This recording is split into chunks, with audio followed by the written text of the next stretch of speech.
மனிதன் என்பவன் தெய்வமாகலாம். வாரி வாரி வழங்கும் போது வள்ளலாகலாம். வாழை போல தன்னை தந்து தியாகியாகலாம்.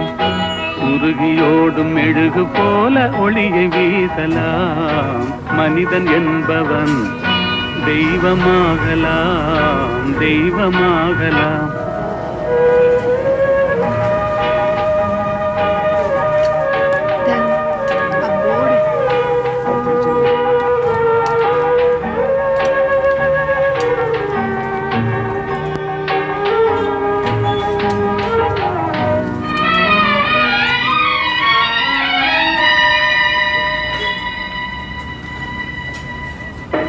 ஊருக்கென்று வாழ்ந்த நெஞ்சம் சிலைகளாகலாம்.